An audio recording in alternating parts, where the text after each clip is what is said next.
I think your first comment about the indifference, the culture of indifference, I think that is an important one also to pick up, because that's something I think collectively we've got to fight, and that is of course in nobody's interest to be indifferent. And then we of course heard a lot of challenges out here, and of where we are and why we are here in the situation, and why Doha hasn't been concluded, and why the world is so complex. We've also heard a little bit about possible solutions or possible ways forward, although it was we were a bit shorter on that. So we had some discussions on Plan B. And there was some suggestions to think through that this is important. Others who are more skeptical, perhaps we may want to think a little bit about what could it contain, and how could we get there? Is it indeed feasible to get a Plan B? There were some discussions about if we don't think about Doha, maybe we think about regional integration as a possible way forward, as a stepping stone, and not sort of the narrow tariff liberalization, but more the deep integration. Think about connecting countries and through rules, regulation, infrastructure, and so on, and those sort of issues. And I suppose that's where sort of aid for trade might have been important. And by the way, I should tell everybody to read Yurendra's blog, who's just done a blog today at the ODI website on aid for trade, citing some examples where aid for trade has been important. Another solution mentioned by the end by Ambassador Laurent was to think through that we've got to have a change in mindset, and that might. But how do you create that? Is of course an important way, an important thing to discuss. Okay, so we've got slightly more than half an hour for discussions. What I suggest to do is to have the audience put some questions to the speakers. I'll take 2, 3, 4 questions at a time. There's somebody who's walking around with a microphone, so if you could speak in a microphone so that everybody watching from home or from anywhere can also hear the questions. And could you also state who you are, where you're from, and maybe you could keep the points short. And then I'll come back to the panelists so that they can answer those questions. Okay, I first got a question from online, if I can pose that one Sure. first. This is from Jay Sheng in the University of Birmingham. If there is to be a Doha or a new Plan B, less developed countries need to have a stronger position. Do they have a position to get their needs demands met, as opposed to when Doha was formed around 10 years ago? All right. Gentleman over here.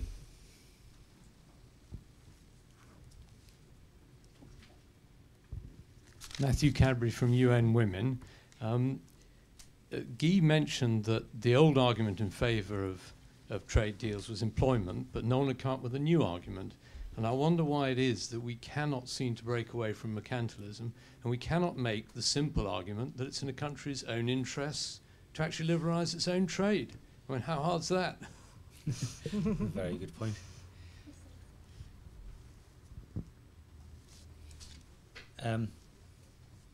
Right, I mean, the lady over there, yeah. Thank you. Rebecca Varghese, Tradecraft.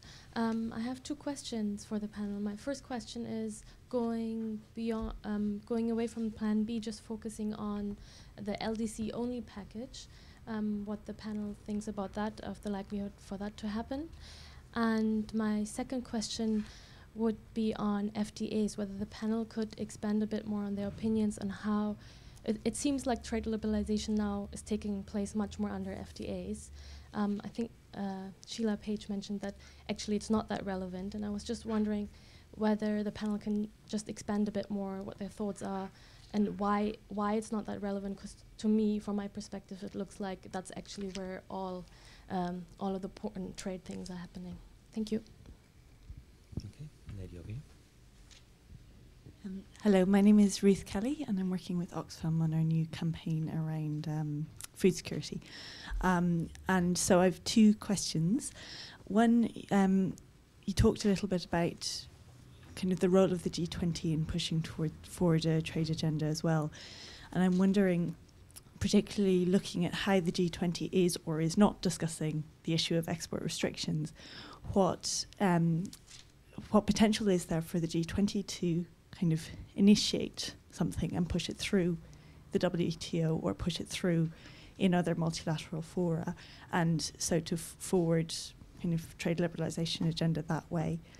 The second question is a little bit bigger, picking up on Ambassador Laurent's point. When we're looking at kind of self-interested reasons for pursuing multilateralism, and going beyond talking about jobs, one of the things that we're thinking about a little bit is what discourse can we use? Can we talk about security agenda? Can we talk about kind of other things like that that go a little bit beyond trade and go a little bit beyond just kind of the fact, kind of the economics around increasing income, but looking more at kind of interdependency and that kind of discourse, and how far do you think that could work? Thanks. All right, and the final question here before we go back to the panel.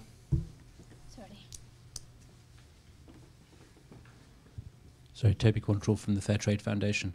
I was interested in the question about what a Martian would think when they arrive on the world and who's in charge. And some of us might sort of look towards some of the larger corporations. They are engaged.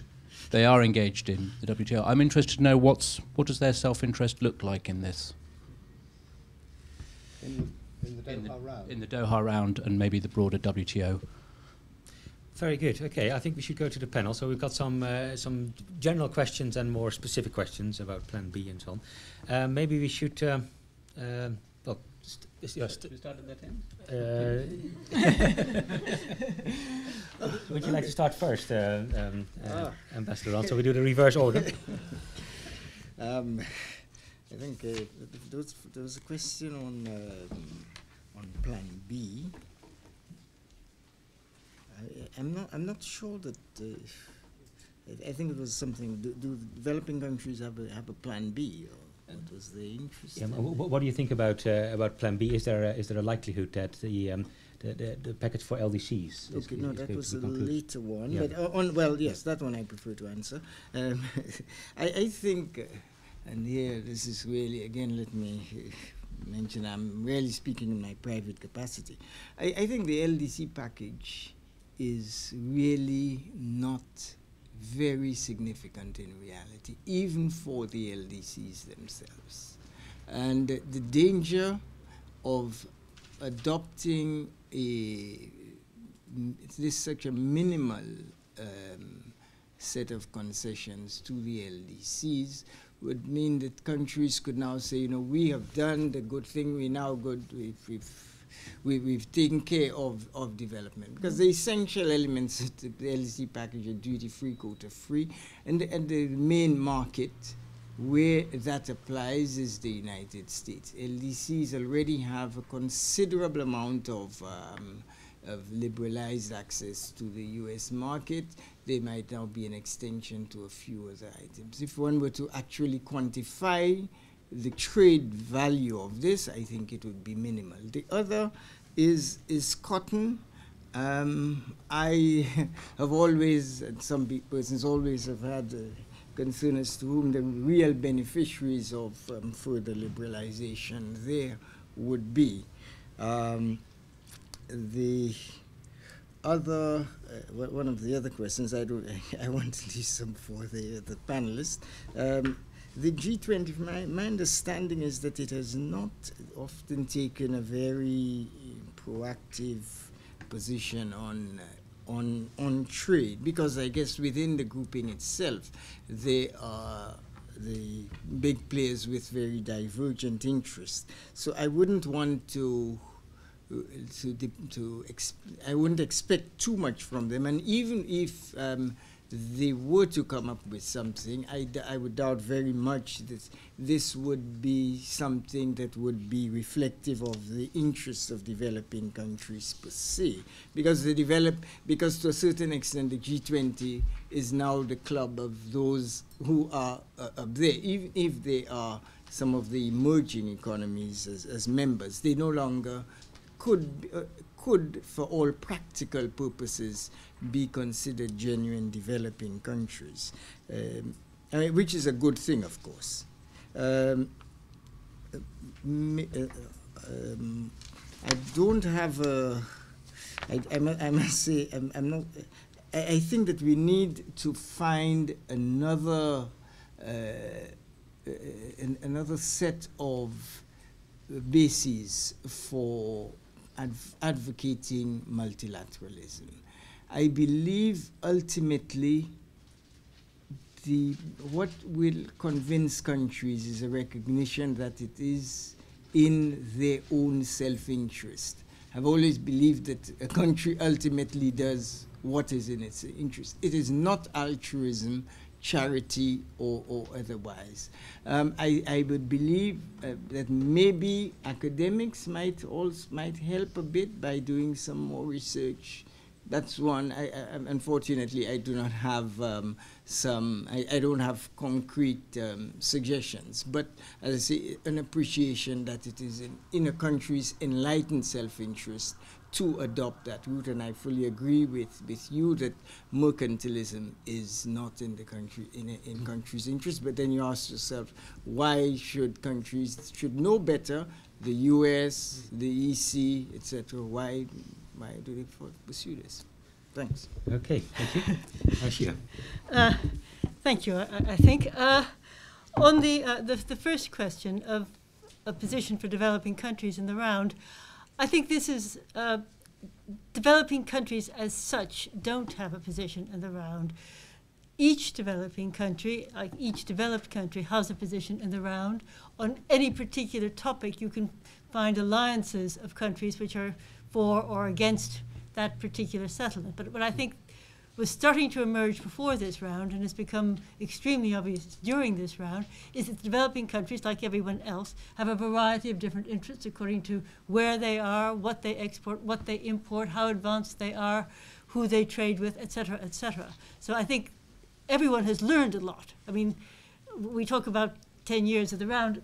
People are a lot better informed about their interests now than they were at the beginning of the round, so that to some extent the fact that it is moving slowly reflects the fact that people know better what they are giving up and what they want. So I think it's not all loss.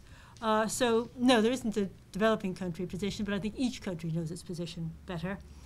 The arguments for the round. Actually, this is a debate we were having at the Aid for Trade meeting. I was having about a completely unrelated thing as well this week. Are people convinced by data that would show perfectly correctly, and any of the economists in this room can produce that data in an hour, that the EU or the US or any other country will gain from unilateral liberalization? We all learned how to do this in our first year of economics. We can still do it. Why doesn't this convince people? Are people convinced more by what the Aid for Trade conference was trying to produce of not data but so-called case stories, which to me, frankly, and to a lot of people, others who were there, are an anathema. They're just anecdotes. And they are all, every one of them is a success, needless to say, and they don't really tell you very much except that someone is capable of writing 1,000 words. And on the other hand, a lot of people there did feel that this was more convincing than the data that show that X million pound, what was the USAID figure, $1 of aid for trade produces $42 worth of trade. People are convinced by different things. Maybe we need to start doing a lot of silly anecdotes in order to convince people that free trade is good. I mean, that is a serious suggestion. We need to change the terms of the debate. What companies are interested in?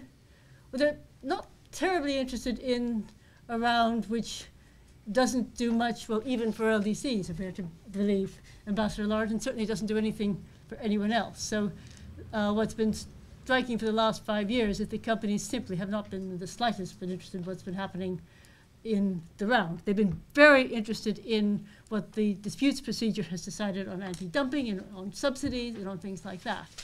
But I mean, the reason that I mentioned competition policy is one of the areas which any sensible international trading system should now be dealing with, is because the role of large companies in trade is important. It's not as important as some of the data show, because a lot of the data are not very good. But it is certainly important.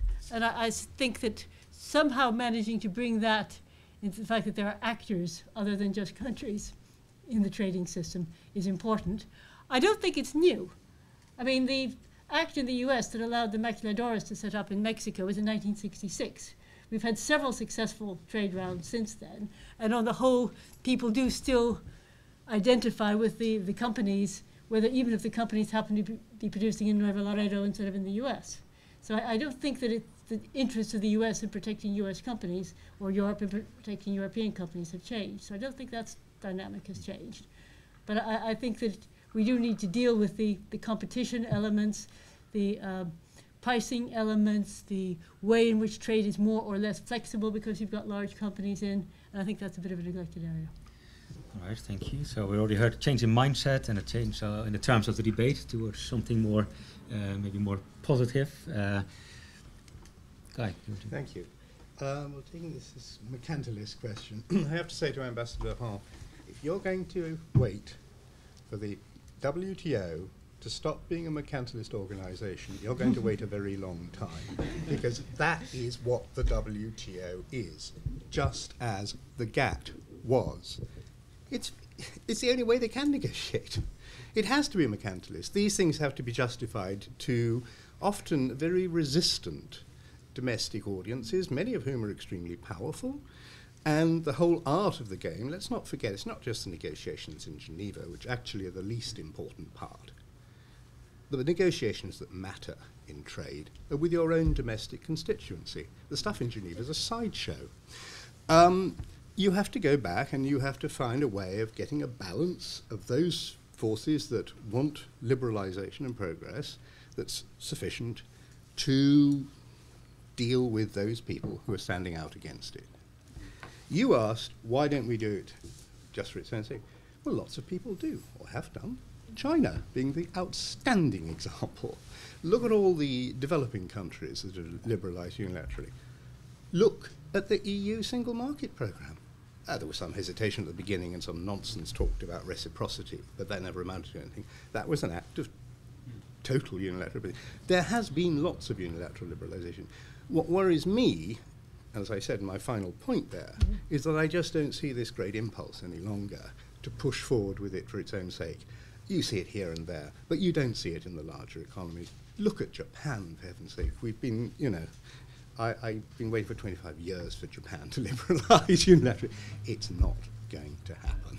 Some places it does, some places it doesn't. And I think it'll take, it's going to take a lot of things. It's going to take a sense that a real crisis, induced by external competition and so on. I mean, what the underlying purpose of doing all of this, and the whole purpose of reform generally, is to raise productivity. That's what competitiveness is all about. And until people really feel that that is a huge priority, I don't think they're going to be very interested in getting back on it. G20, I don't think the question, with respect, is can the G20, is there a role for it? I think the question is, can the G20 agree on anything? We did see a moment in the teeth of the crisis where if they hadn't hung together, they'd have hung separately. But then when it came to trade, they all made those pledges and went home and did the opposite. They're part of the problem. They're not part of the solution. FTAs, I'm sorry, I don't buy this idea that somehow there's going to be a wonderful sort of process by which all these itsy-bitsy things get beautifully brought together and integrated into some marvellous kind of multilateral system, for several reasons. First of all, the troublesome bit with FTAs are not the border barriers, they're not the tariffs. There's a new WTO report out on that this week, makes that point that the tariff stuff really isn't very important. It's the behind the border, the regulatory, the non-tariff stuff. And there, everybody has a different set of rules. Now, in order to believe that people are going to integrate, you have seriously to believe that somebody's going to say to Japan or the EU or the Americans, sorry chaps, your rules are out of line with their rules, you've got to come into line. Well, how long have you got, even if they're prepared to negotiate on it? This does have the makings of being a holy mess, and it's if it goes on this way, it is going to be difficult to reconcile it, I think, with multilaterals. It's going to become increasing. Everyone talks about WTO plus rules, which actually means that these are rules that no one could agree to in the WTO. So I think that is quite a serious problem. And I just do not believe, with respect, Ganesh, that anybody in Asia, where these things are largely for political reasons, they're largely done for political reasons, not just to register solidarity with friends, but very often to feel out people with whom you have historically been enemy. But they're politically driven. But that's no surprise. There have been very, very few trade FTAs in the world that haven't been. The EU, right at the beginning, it was a politically driven thing. Is there but one? Is there the any? EU. No, is there any that is not? Yeah, I would say that there were some where there were the Japanese one with Malaysia, the EU with Mexico. Oh, that was pure politics. That was EU with Mexico. If the US can sign with Mexico, we can do it too. No, it was in order. No. It was motivated by the loss of NAFTA preference. That was what they were worried about. Similarly, in Malaysia, the Japanese car makers were extremely worried that they were going to lose out. No, there are a few, but they're the small minority. Right. Okay. And I endorse what Sheila says about multinational corporations, which should not be. They should be the shock troops for liberalisation. They were in the Uruguay round, they were in the previous round. They are your friends, not your enemies, if you want liberalisation. And they couldn't care less now, because this doesn't correspond any longer to what they're interested in. They don't think it's going anywhere. But I suppose so rather than having the sort of top-down regional integration, you could also have the sort of the bottom-up regional integration, isn't it, Ganesh? Thank you. Well, on the LDC-only package, the likelihood of that, I think, is small, mainly because the middle-income countries won't give up something for nothing. So something else has to go in. Trade facilitation will be a candidate, and there may be a few other bits and bobs as we go down the track. So I still remain, that there may be a chance, but some kind of framework. I don't think they'll kill it completely, because that means also, basically undermining the complete credibility of the WTO system. And I think that would be very, very serious for the world economy. So I think we'll get some fudged compromise. LDC package is a necessary but not sufficient condition for getting something signed. Now, signed is different to ratification. That's a whole different ballgame. Ratification will take years. We'll be in a world where there'll be many things going on. On trade liberalization, you see the 1980s and 90s consensus, the neoclassical consensus for trade liberalization, a very different world to what we are today. World economy was booming, people accepted this as the mantra. Today there has to be competitiveness, focus, liberalization which really helps to create structural change, whereby there are win-win gains for everyone. And that's a very tough agenda to engineer, and that's a whole topic in itself. How do you create new coalitions and vehicles for liberalization? So much harder to sell unilateral liberalization guide today, as you rightly say, than ever before. And in Asia, it's not happening much. And non-tariff measures are becoming a big issue. So even if tariff barriers are coming down, you're having other things coming in there, which effectively set up protectionist walls. So unilaterally, no one is going to do anything. Now that brings me to the regional agenda. And I think Asia is different to other places. And I've been following this for 10 years or so now recently, particularly the last 7. And the two things that are occurring in Asia, the first is that these global production networks are emerging very much regionally. These are deepening regionally, there are regional routes, and India-China trade, for instance, is booming along with that of Japan, and that's the only bit of the world economy that's doing well. And the large companies in those places are pushing towards this consolidation process. So in the ASEAN sense, we have the plus ones. Each ASEAN country has a free trade agreement with the big players. So there's ASEAN China, ASEAN Japan, ASEAN Korea, ASEAN Australia, New Zealand. As ASEAN moves through the loops, the latest agreements are much better than the earlier ones. So the ASEAN Australia, New Zealand one is considered the best of that lot. And there is a new initiative by China to get an ASEAN Plus 3 initiative. I was at a conference recently in China, and China is putting considerable resources to try to get the consolidation going. And that is something that I think will happen in my professional lifetime, more so than perhaps some of the other things that may occur. The United States is very, very keen to get into Asia. So the Trans-Pacific Partnership Agreement, which involves perhaps the forerunner to an APEC agreement, is another project that has an economic motive. Because if the United States stays out, it can lose in the future by not getting the gains that it might get by linking with Asia. So region-wide agreements are a different beast to the bilaterals. Guy, I'm talking about region-wide. I didn't talk about bilateral liberalizations. I just want to make that very clear. The forces are very strong there, and they are linked to businesses which want to trade across borders, which want to reduce the trade facilitation cost, Sheila, and that's where we agree it's not about tariffs anymore. It's about setting the right investment rules so that business can be conducted very efficiently. It's about setting some sort of IPR framework, so we go from learning to R&D and protection of IPR.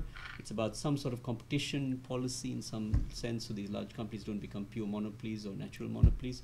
So those things are there, and the forces are there.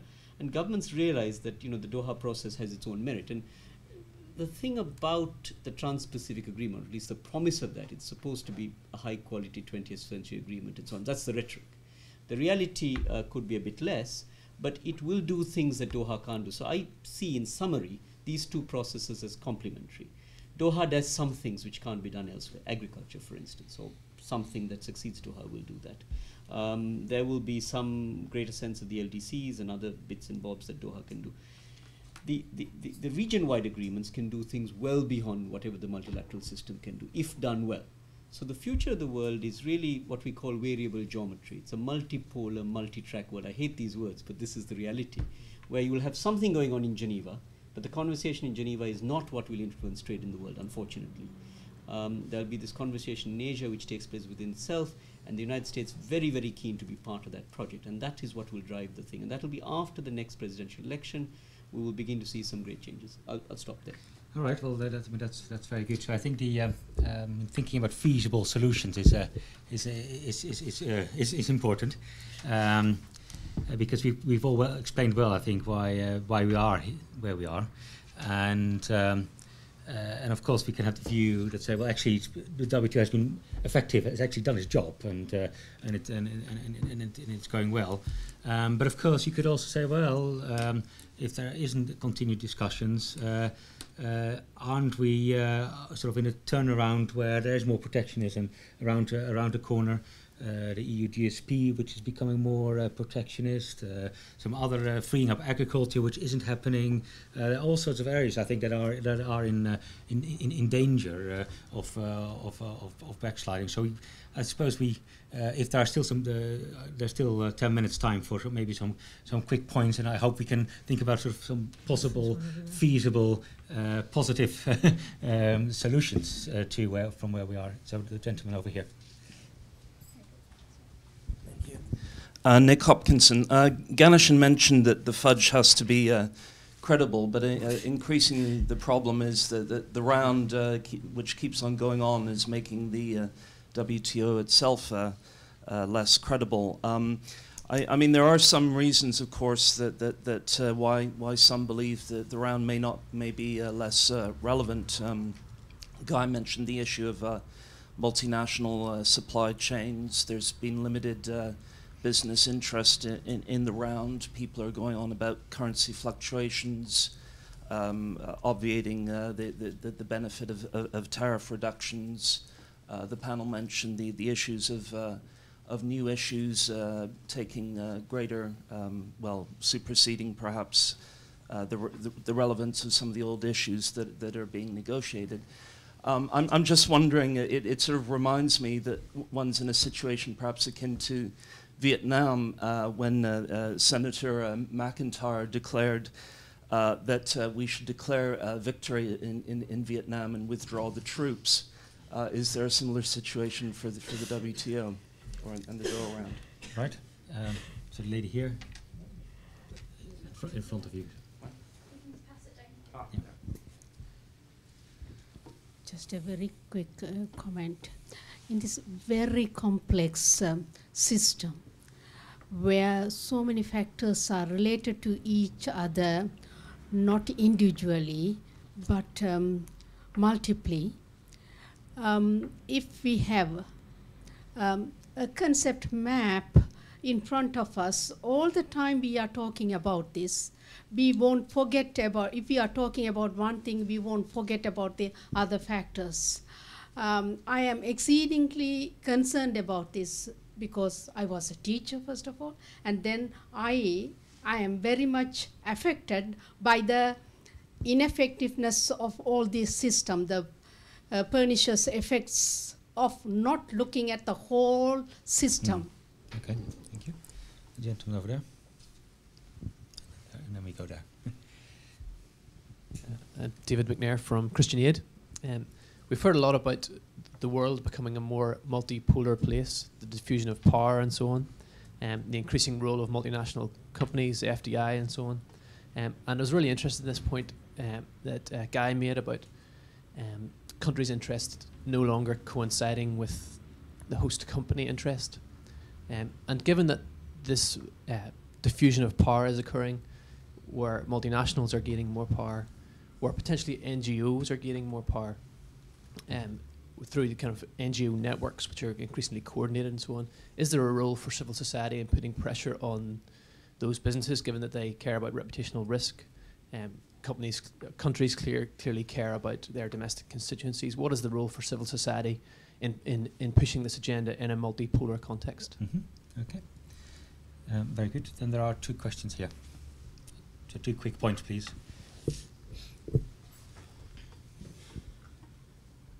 Catherine McNeill from Architecture for Humanity. We work on a very small scale in terms of acupuncture, and I'm just wondering, within the context of this discussion, where does the local person on the ground who we're working for, how do they fit in with this discussion? All right. Jodie. Thank you, Jodie Keane, ODI. Just to kind of summarise, what should the priorities of the WTO be post-Doha? Should it be just this focus on kind of core competencies, or regulatory reform agenda, or what? Okay, very good. So with this, we have 5 minutes to finish our meeting. So that's 1 minute each, please. I think what we should start is with Ganesh, and then we go this way, and then up until Ambassador Laurent. So just on the post-Doha scenario, very important. We need to look at negotiation machinery. We need to look at also this issue of coherence with FTAs, I think is very important. And we need to look at what might be the next generation issues for business. And I think this issue of investment will be important. In terms of multinational activity, more and more this will occur. There will be more and more centralization of power in the larger companies, and this will become a phenomenon. I think we have to involve them in these types of debates and dialogue much more actively. At the Aid for Trade conference, for the first time, I saw Nestle and a number of other big companies there, and were very, very active. So the private sector voice is being recognized. And on the last point about the person on the ground, I think, thank you for reminding us, that's very, very important. I think it has to be a two-way street where they talk about these issues of employment and issues of social development, which are very important in countries, and take that to the policymakers. So there's a two-way discussion. I think the new paradigm for development has to be much more people-centered. Thank you. Okay. Oh, thanks. So I sort of take the first and last question together. Can we end the round? I think this has gone on long enough. It's becoming an embarrassment. It's going to make the problem worse if we try and have a plan B, because they can't even agree on a minimalist package. If they can't do that, then the discredit is going to spread. Call it off.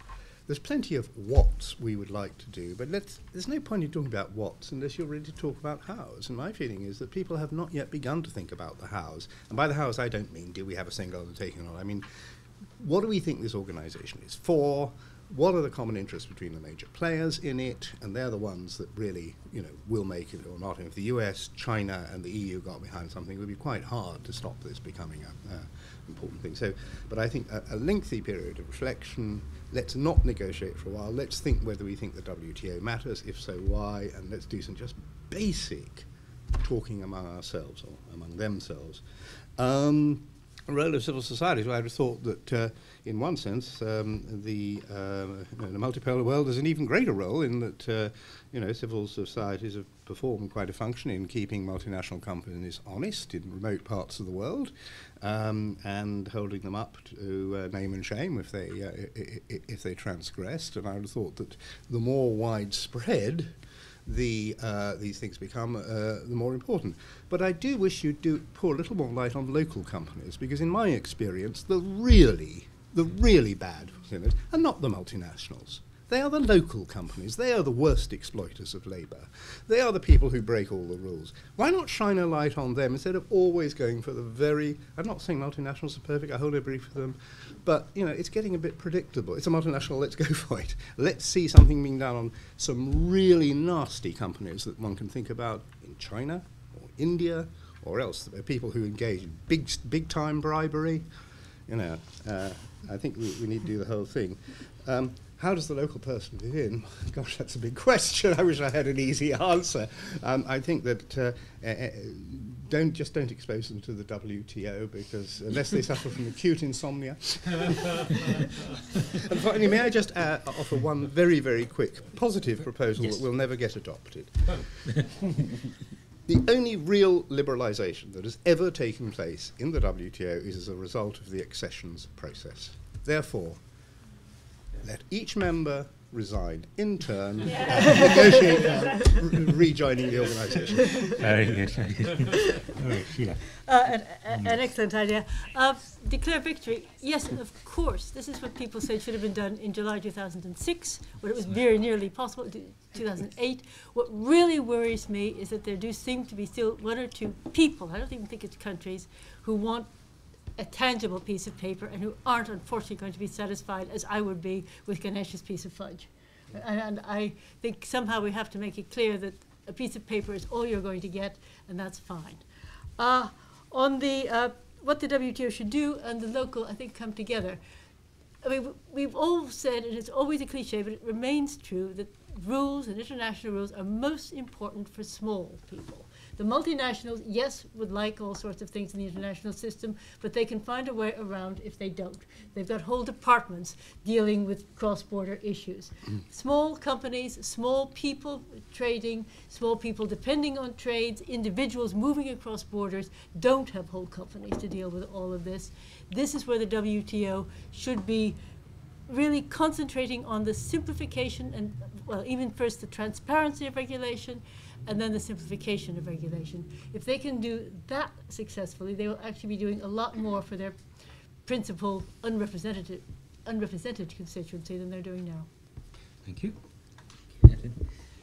Thank you. First on Nick's question regarding declaring victory, I agree with Sheila. I think the WTO would love to do that once it could find some reasonably credible way of doing this. It's would have nothing to do with the substance of it, but it really would. It's really desperate to get off the hook, I think. Now, with respect to the role of the future role, I think that first of all, the WTO will continue to have a very important role, even outside of future rulemaking and so on, just in managing the system. It is becoming so complex, etc. One cannot conceive of it functioning and not falling into chaos unless there was an organization with teeth, a sort of policeman managing the whole thing. But with respect to further liberalization, I am not pessimistic about a role for the WTO, and I think my comment on the regional bilateral versus the multilateral approach was probably misunderstood. I was saying, in fact, the opposite to what the conclusion that apparently was drawn. I see some real dangers in the regional approach, and I was pointing to one that is not commonly appreciated, that it ends up with an outcome that is disadvantageous to the weaker party, virtually by definition. There is an appetite for further liberalization, and that is borne out by the fact that there is this multiplicity of regional trading arrangements. Now, not necessarily liberalization in the traditional sense, but there is something there. So if one were to find a way in which it could be done, one could achieve it, to get the WTO, to get those attempts being made to liberalize on a bilateral regional basis channeled through the multilateral system. And I think that if we could find that would be the real future for the WTO. Thank you. Okay, well, thank you very much. We've now come to the end, so I've taken away quite a lot of things. What we'll do is we'll put a summary on the website by next week. And we've got a lot of interesting issues to dissect and particularly think about the how, isn't it? About how can we move forward in the future. IDG, so our group, we will be involved in two substantial pieces of work. One is on aid for trade, and the other is in the very near future, which is to think about the how of and the what also of CAP reform, to reform in a common agriculture policy, which is also an interesting area, and perhaps we can also see the sort of CAP reform in the new light of new things that are happening. And I think that's also what we've been discussing today, thinking about sort of all the issues that have been happening in the last decade, and how can we see the multilateral trading system in a new light. I would like to thank you for coming, but of course, most of all, thank you for the panelists and Ganesh in particular for being the lead speaker. Thank you for such excellent comments. Thank you.